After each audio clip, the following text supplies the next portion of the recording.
Randy Phillips, the president of AEG Live, was back on the witness stand undergoing some tough questioning today. Today begins the 7th week of the Michael Jackson wrongful death trial. And Eyewitness News reporter Miriam Hernandez has the latest testimony. At the rented home of Michael Jackson, a tense meeting is described in court. Jackson had been missing rehearsals. The face-to-face included Jackson, his doctor Conrad Murray, the show's director Kenny Ortega, and Randy Phillips, the president of AEG Live, who is now a defendant in the negligence lawsuit. Katherine Jackson accuses the tour promoter of ignoring warning signs and hiring the doctor whose intravenous insomnia treatments led to Jackson's death. The meeting was prompted by concern, Phillips testified. What was wrong with Jackson? What could be done? Phillips, a hostile witness called by the Jackson attorneys, was persistently prodded to provide details about the meeting and a series of emails that preceded it. On the subject line of the email, trouble on the front.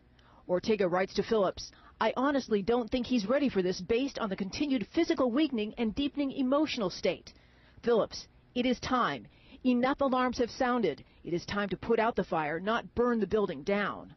On the stand, Phillips said burning the building down would be canceling the tour. In another email, Phillips says Conrad Murray said Jackson, quote, was physically equipped to perform and that discouraging him will hasten his decline instead of stopping it, unquote. Jackson attorney Brian Panish seized on the word decline. Panish, if you are hastening a decline, isn't he already in a decline? Phillips, no, that means there was an issue. I didn't know what the issue was. The lawsuit accuses AEG of pressuring Murray to do whatever it took to get Jackson on stage, or AEG would not pay the doctor.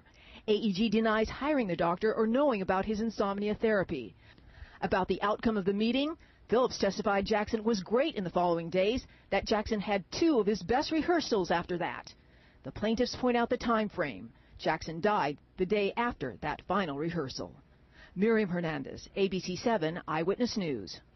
After the jurors left the courtroom today, the judge told Phillips to answer questions without arguing and that his demeanor might be hurting the case. Phillips has been sparring with Jackson's attorney throughout his testimony.